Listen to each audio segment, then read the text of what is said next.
Pemirsa, terima kasih masih tetap setia bareng DK dalam DK Show. Saya masih ingat nih, Mas Nukman, Mbak Tika, dulu waktu masih aktif jadi jurnalis ya, semua keputusan untuk berita itu disiarkan atau tidak di tangan pemimpin redaksi, ya kan?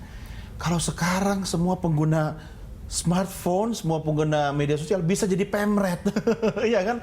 Nah, ini negatif atau positif nih, Mas Nukman? Gimana nih Anda melihatnya nih? Satu positif. Positifnya kenapa? Positif karena dia bisa memproduksi konten yang dibutuhkan oleh publik. Ada kecelakaan, dia motret duluan. Ya. Ada kebakaran, dia motret duluan. Dia memberikan fakta yang selama ini mungkin sulit didapat oleh jurnalis karena jurnalisnya nggak ada di tempat. Ya, keterbatasan. Jadi publik ini sebenarnya pabrik konten. Ya, itulah citizen journalism ya. Pabrik konten. Cuman mereka tidak punya ilmu jurnalistik. Ya. Sehingga seringkali mesti dicek and recheck oleh media. Makanya kita jangan sekali-sekali percaya begitu saja sama konten dari media sosial. Ya. Tetap dicek ke media mainstream bicara apa. Karena media konfirmasi dengan media mainstream dong. Harus. Karena fakta disampaikan itu bisa tafsirnya macam-macam. Ya, contoh ada kebakaran di sebuah tempat. Kalau yang motret di tempat yang kelihatannya gede apinya, itu seolah berkobar beneran. Tapi kalau jurnalis bener, dia akan lihat secara keseluruhan. Oh, ternyata kecil kok ini. Iya.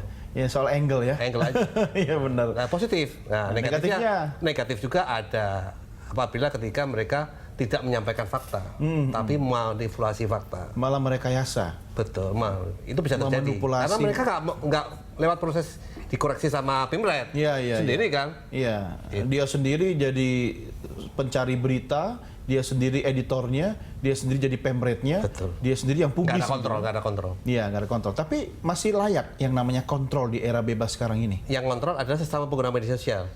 Jadi kalau aku melihat ada orang lain menyebarkan informasi yang menurutku nggak benar, aku kan ngomong, kamu nggak benar ah. Bisa perang dong di media sosial itu sendiri. Itu biasa terjadi. Jadi kalau ada orang menyampaikan fakta, bisa dibantah orang lain, bisa diperkuat yang lain. Ini ibarat lapangan bola terbuka, semua orang boleh menyampaikan sesuatu, dan dilihat semua orang boleh menyanggah.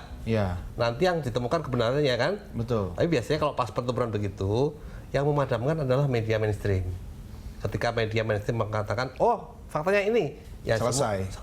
Tapi kan bisa jadi ini berarti gede-gedean massa, ya kan, follower dan seterusnya. Itulah artinya fakta atau kebenaran di media sosial itu seperti apa? Kan kalau kita tidak melihat media mainstream, itu pro dan kontra terus berlangsung dong. Makanya kita cara membaca media sosial harus hati-hati. Jangan melihat satu orang, dua orang, tiga orang. Kita harus membacanya dengan keseluruhan. Termasuk tidak hanya melihat orangnya siapa gitu kan. Nggak boleh. Ini orangnya kan biasanya kredibel gitu kan, tapi kadang-kadang jadi poin penting ya. Orang yang kredibel itu kita harus jadikan poin penting. Orang yang nggak kredibel nggak usah dianggap udah selesai gitu aja. Tapi yang kredibel pun jangan diambil 100% ketika itu informasi sangat menentukan hajat hidup orang banyak. Betul. Tapi kalau untuk serang-serang aja nggak apa-apa. Tapi kalau pengaruh untuk publik gede, hati-hati, cek dulu ke tempat lain. Di endorse. Mbak Tika, ini bisa diukur nggak kayak gini-gini? Ya, kita bisa ukur. Dan biasanya kalau kita melihat di sosial media itu, kita bisa lihat bahwa yang namanya cuitan atau bahkan figur itu tidak pernah bebas nilai gitu. Dia selalu terkait antara satu dengan hal yang lain. Dan dia selalu terkait konteks juga gitu. Jadi kadang di suatu waktu gitu, orang itu dia bicara positif tentang A, di suatu yang lain dia bicara positif tentang B. Jadi konteks itu menjadi penting gitu. Dan kemudian di media kita selalu, karena kita punya data dari 2012 sampai 2016, maka kita bisa melakukan kajian, kalau saya sebut dalam tanda petik forensik gitu. Sebenarnya apa yang terjadi gitu. Atau ketika kita bicara saat ini terjadi ada riuh rendah terkait sama 4 November gitu. Ternyata kita bisa menarik dari tahun 2012.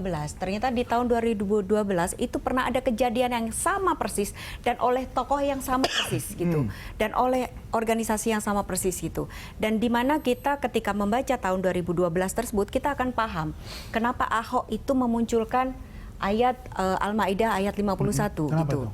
Karena pada saat itu muncul di media Tempo waktu itu bahwa beberapa hari menjelang pilkada itu Ahok diserang dengan isu SARA melalui BBM yang disebar yang mengatakan bahwa seorang pemimpin itu dilarang, seorang muslim tidak boleh memilih pemimpin di luar muslim gitu. Dan itu yang membuat akhirnya menjadi berita di beberapa media di tahun 2012 gitu. Iya. Nah, berarti setelah ada itu trennya ya, yang bisa saja tren itu berulang. bisa. Nah, kalau kita riset lebih mendalam, Mbak Tika, ini kan bicara tren pengulangannya karena ada kontestasi politik, begitu Betul. kan?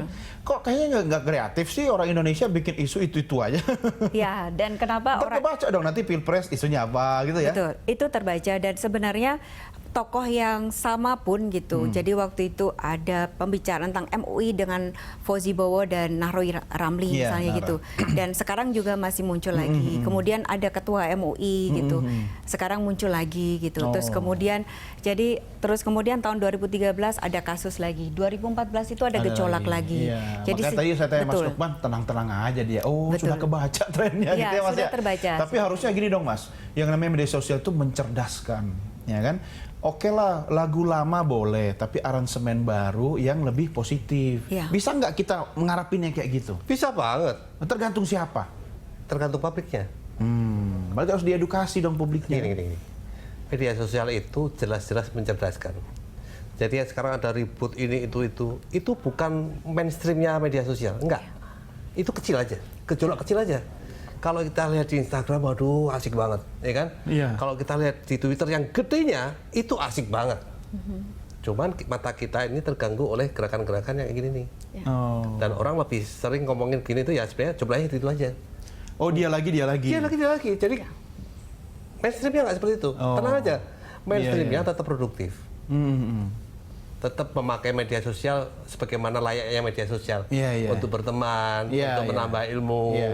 Lebih well untuk educated hidupnya lah ya. lebih enak, untuk curcol dan lain-lain. Iya. Kalau saya buat cari ini Mas, makanan. Ada yang nyari jodoh juga, bukan Oh hanya makan iya, aja. bukan saya. Jadi yang begini itu ada. Iya. Dia riuh, dia cerewet, Heeh.